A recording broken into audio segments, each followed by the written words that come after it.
بہت بہت شکریہ۔ ناول فنا کا چوتھا باب پیش خدمت ہے۔ اس کا نام ہے غار کا عفریت۔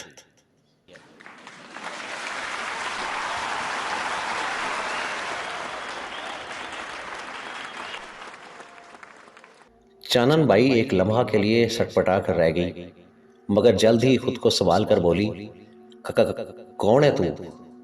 کراتا ہوا نوجوان نے پھر اسی صندوق سے ٹیک لگا لی اور بولا، دولہا۔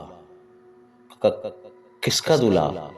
چانن بائی کے منہ سے نکلا، موت کا۔ یہ کرخت چیلا والا نوجوان کا جواب تھا۔ موت کا؟ چانن بائی اس پر تھوک نگل کر رہ گئی اور اس کے دل میں خوف سا بیٹھ گیا۔ زیادہ سوال نہ کر، مجھے اس گفت سے باہر نکال، وہ میرے پیچھے پڑا ہے۔ ایسا رہو وہ یہاں پہنچ جائے اور میرے ساتھ تجھے بھی موت کے گھاٹ اتار دے۔ نوجوان نے اس بار اس کی طرف انگلی اٹھا کر کہا، کون تیرے پیچھے پڑا ہے؟ چانن بائی نے سوال کیا، سمگلروں کا بین الاقوامی گروہ میرا دشمن ہے، اس کے ہاتھ بہت لمبے ہیں۔ جوان نے اس بار بمشکل اس کے سوال کا جواب دیا، مگر کیوں؟ چانن بائی پھر پوچھ بیٹھی، جیسے اس کے جواب سے تسلی نہ ہوئی ہو۔ میں گلی محلے کا گنڈا نہیں، ایک نامی گرامی اور چھٹا ہوا بدماش ہوں۔ ایک دنیا مجھے جانتی ہے۔ اتنا بتا کر پھر اس پر غشی تاری ہونے لگی تھی، مگر اس بار چانن بائی نے عقل مندی سے کام لیا۔ اس نے اپنی نظریں ادھر ادھر دوڑائیں۔ جوان کے پاس موجود چھاگل میں پانی نہ ہونے کے برابر رہ گیا تھا۔ اس کی جیبیں تو گولیوں سے بھری پڑی تھیں، مگر بسکٹوں کے ڈبوں میں صرف 2 بسکٹ ہی بچے تھے۔ یہ دیکھتے ہی اس نے سامنے پڑی پانی کی چھاگل اٹھا لی اور گپ سے باہر دوڑ پڑی۔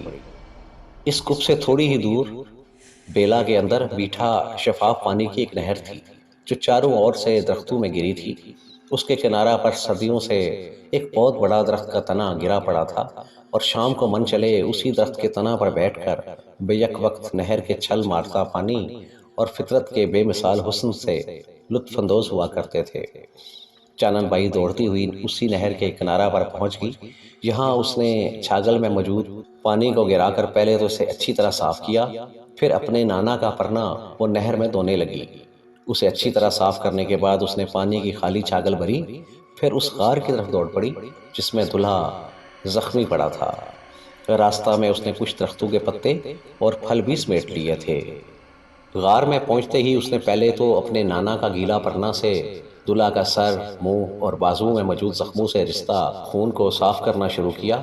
جب یہ مرحلہ بخیر و خوبی انجام پا گیا تو اس نے ساتھ لایا جنگلی پھل کا رس اس کے منہ میں نچوڑنا شروع کر دیا۔ یہ کوششیں بارآور ثابت ہوئیں اور زخمی نوجوان نے کسمسا کر ایک بار پھر اپنی آنکھیں کھول دیں۔ اس بار چانن بائی نے بچے ہوئے بسکٹ اس کے منہ میں ڈالے۔ جب وہ نگل چکا تو اس نے پانی سے لبالب بھری ہوئی چھاگل اس کے منہ سے لگا دی۔ تازہ، ٹھنڈا اور میٹھا پانی نے آب حیات کا سا اثر کیا اور اس بار وہ زخمی جوان کافی بہتر انداز میں اٹھ بیٹھا۔ اس دوران اس نے کھڑا ہونے کی کوشش بھی کی، جسے چانن بائی نے یہ کہہ کر ناکام بنا دیا کہ تابلا نہ ہو۔ پھر وہ اس کے قریب ہی زمین پر بیٹھ گئی اور ایک طرف پڑا اس کا پستول اس نے اٹھا لیا۔ یہ کیا کرنے لگی ہے؟ دولہا کے منہ سے نکل گیا۔ بتاتی ہوں، کہہ کر چانن بائی نے اس کا پستول کھول لیا۔ پستول میں اس وقت صرف ایک گولی پڑی تھی۔ چھیتی نال گولیاں دے مجھے، چانن بائی نے اسے حکم دے کر کہا۔ اس بار دولہا نے اپنی جیب میں ہاتھ ڈالا ہی تھا کہ چانن بائی نے کھلا ہوا پستول بند کر دیا اور پھر کسی ماہر نشانہ باز کی طرح اس نے اپنی ایک آنکھ بند کر لی اور عین دولہا کے سر کے اوپر اس نے گولی چلا دی۔ فائر کی آواز کسی دھماکہ کی طرح غار میں گونج کر رہ گئی۔ پھر دب کی آواز کے ساتھ ایک پھنگر سانپ صندوق سے پھسل کر تڑپتا ہوا دور جا پڑا۔ اس کا پھن اڑ چکا تھا۔ اس نے بڑی دیر سے تیری گردن پر اپنی آنکھ رکھی ہوئی تھی۔ چانن بائی نے لاپرواہی سے پستول کی ناک پر پھونک مار کر کہا تو دولہا بھی ایک لمحہ کے لیے ششتر سا رہ گیا۔ تو پستول بھی چلا لیتی ہے؟ اس کی بات سن کر چانن بائی کچھ دیر ہنستی رہی، پھر اس کے گھٹنا پر اپنا ہاتھ رکھ کر کہنے لگی، جو عورت مردوں کا دماغ چلا سکتی ہو اس کے لیے پستول چلانا کچھ معنی نہیں رکھتا۔ اتنا کہہ کر اس نے پستول پھر کھول لیا اور اس میں وہ گولیاں بھرنے لگی جو دولہا اس کے سامنے ڈھیر کر چکا تھا۔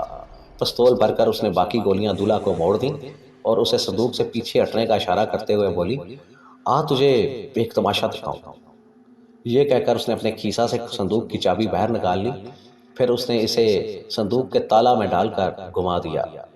پرانا تالا ایک کڑکڑاہٹ کے ساتھ کھلتا چلا گیا۔ تالا کھلتے ہی اس نے وہ تالا ایک طرف اچھال کر صندوق کا کنڈا ایک جھٹکا سے اوپر اٹھا دیا، اور اس بار موت کا بیوپاری دلہا بھی بے اختیار ایک جرجری سی لینے پر مجبور ہو گیا۔ صندوق کے اندر 5 گلی سڑی لاشیں پڑی تھیں، جن کا ماس ان کے جسموں سے جدا ہو چکا تھا، اور اب وہ صرف خوفناک ڈھانچوں کی شکل میں باقی رہ گئی تھی۔ یہ کیا تماشا ہے؟ دلدار دلہا اس پر ہکلا کر رہ گیا تھا۔ یہ موت کا تماشا ہے دلہا، پر تو کیوں ڈر گیا؟ تو خود موت کا دلہا ہے۔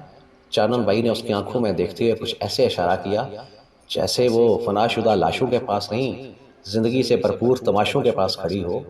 دلہا نے ایک نظر ان فنا شدہ لاشوں پر ڈالی، پھر ایک ہنکارہ بھر کر کہنے لگا، میں موت کا دلہا ضرور ہوں، مگر موت کو دلہن کی شکل میں آج پہلی بار دیکھا ہے۔ چانن بائی نے اس بار وہ صندوق بند کر دیا اور اس کے کنڈے میں تالا ڈال کر چابی سے ایک بار پھر تالا بند کرنے لگی۔ جب تالا اپنی روایتی کڑکڑاہٹ کے ساتھ بند ہو گیا تو چانن بائی نے اپنا رخ پھر اس کی طرف پھیر لیا۔ کیسا لگا یہ تماشا؟ بہت ہی بھیانک، بہت ہی خوفناک، دلہا نے اعتراف کرتے ہوئے کہا، مگر یہ باتیں تیرے منہ سے مجھے عجیب لگ رہی ہیں، تو خود انسانوں کی جون میں سے نہیں ہے۔ چانن بائی نے اس پر بڑے غور سے اس کی طرف دیکھ کر کہا۔ چانن بائی کی بات سن کر دلہا ہنس پڑا۔ پھر یہ ہنسی بتدریج ایک خوفناک کہکا میں تبدیل ہوتی گئی۔ ابھی اس کا کہکا درمیان میں ہی تھا، اسے ایک چکر آ گیا اور اس کے کہکا نے اپنا دم توڑ دیا، مگر اس سے پہلے وہ لہرا کر زمین پر ڈھیر ہو جاتا، چانن بائی نے کسی بازیگر کی طرح اپنے ہاتھ میں پکڑا پستول اس کی جیکٹ میں منتقل کر دیا، اور بایاں ہاتھ سے اس کا لہراتا ہوا جسم روک کر اپنا دایاں ہاتھ اس کی کمر میں ڈال کر اس کے جسم کو اپنے کندھوں پر اچھال دیا۔ دلہا کے دونوں بازو چانن بائی کی کمر کے پیچھے لٹک گئے تھے، اور وہ ایک بار پھر نیم بے ہوشی کے عالم میں اس کے کندھوں پر پڑا جھول رہا تھا۔ تھوڑی دیر میں چانن بائی کے قدم وہ غار چھوڑ چکے تھے۔ سورج بستی میں آگ کا گولا بنا سوا نیزہ پر آ چکا تھا۔ اب ایک مہیب سناٹا چاروں اور طاری تھا، اور چکی کی تک تک بھی بند ہو چکی تھی۔ بہت بہت شکریہ۔